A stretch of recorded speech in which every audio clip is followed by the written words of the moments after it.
Hey, what's up guys, this is Vineet and you're watching My Next Best. In this video we'll be doing an in-depth review of Samsung Galaxy Watch Active 2. Samsung's been making smartwatches since 2013 and it shows. The Galaxy Watch Active 2 is the most polished this side of the Apple Watch Series 5. It's one of the most beautifully built, very durable, very good quality watch, and it's the best Android compatible smartwatch available in the market. So without any further ado, let's get started.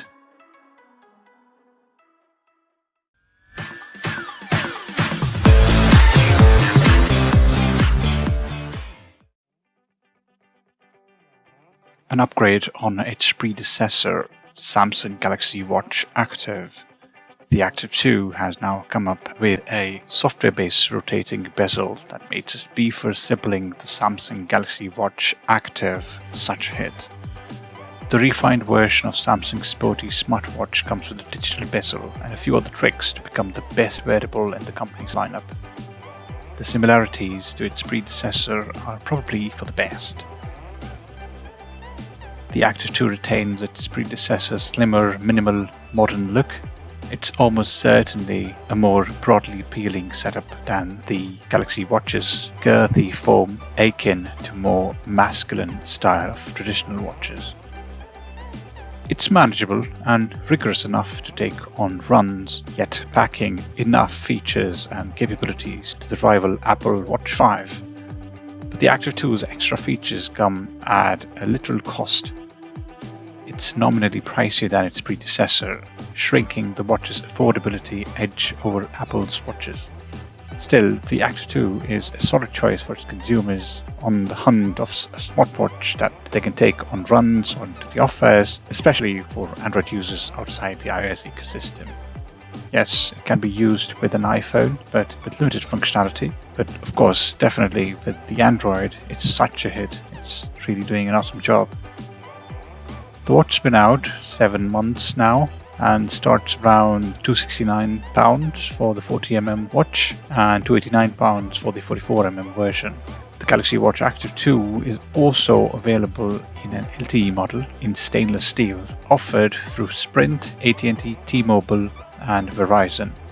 In the UK and Australia you can buy this version outright at £399 for the 40mm version and £419 for the 44mm version.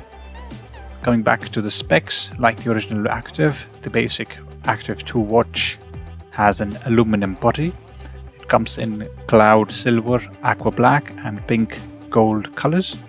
You can also get it in stainless steel, which is what the LTE model comes in, for a higher price, which comes in silver, black and gold. The black actually is not black, it's sort of a dark bluish color. It appears to be black though, but it's actually a dark bluish kind of color. It's quite elegant and looks really nice. It's definitely not black. The watch's back has a heart rate monitor and 8 photodiodes, double the amount of its predecessor. In our test, it gave reasonably accurate readings. If you compare it with Fitbit, it's definitely not that accurate, but it's good enough. 2 side buttons are also the same as before in the Active. A back button on top, which is now outlined in some case colors, and a home button below, which brings up your apps. While double tapping the late brings up Samsung's Smart Assistant's Bixby by default, you can and should set it to something more useful, such as a shortcut to frequent favorites. The display on the Active 2 is Super AMOLED screen, slightly expanded to 1.2 inches over its predecessor for the smaller 40mm model, meaning less bezel this time around, while the larger 44mm has about 1.4 inch screen with the same resolution.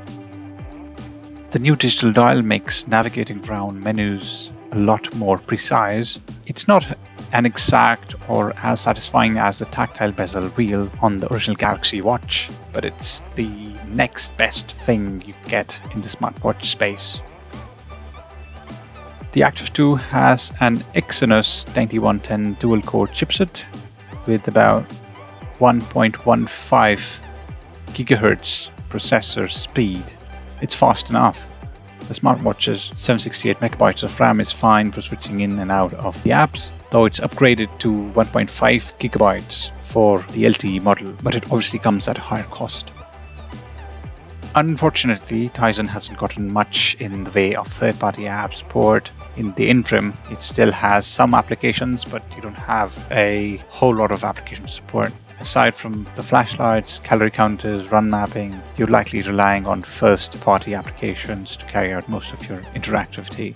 The included apps are still useful, though iOS users still won't be able to access all the best benefits like replying to messages, interacting with email. Some things have improved. Find My Phone now buzzes your iPhone or phone, but you simply won't get the full functionality of the watch without an Android phone. There's about 39 workout tracking modes like running, walking, cycling, swimming, and so on. The exercise modes generally work fine for a calorie-related routine, but they struggle a bit when it comes to motion. The crunches mode, for example, only counts reps that, when you're moving your hand, that's extended far over the knees, meaning anyone performing a crunch with arms crossed over their chest is out of luck. It's quite odd and extends into the other workouts as well, like arm extensions, jumping jacks, which are behaving similarly. But for the jog, the watch is really good. It tracked our runs and gently vibrated when it sensed we'd stop moving somewhere. When we were doing any cycling or we were doing any specific cardio kind of exercise, it usually picked up pretty well. It also connects effortlessly with Bluetooth headphones or your phone's Bluetooth, which makes it easier to hear the Actor 2's occasional vocal updates on the workout progress.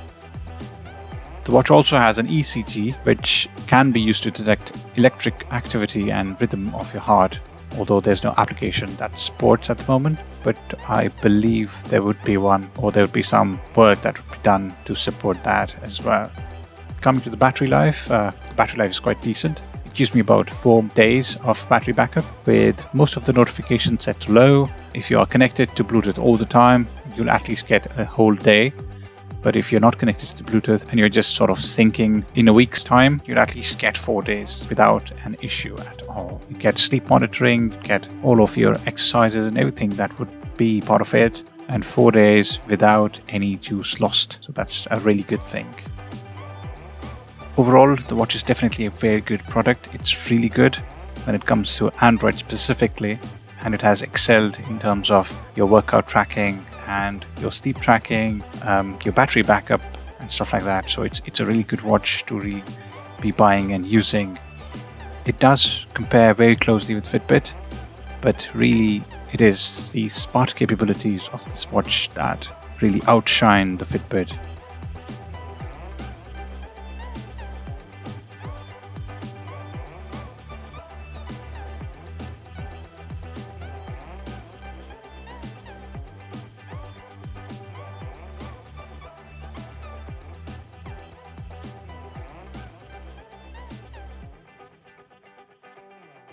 That's it from me. That is all that I have today. If you have any questions or queries, do let me know. Do post them in the comment section below. I'll get back to those as soon as I possibly can. Like this video, share this video, and subscribe to My Next Best. And as always, guys, thank you so much for watching my videos. Take care and have a good rest of the day. Bye-bye.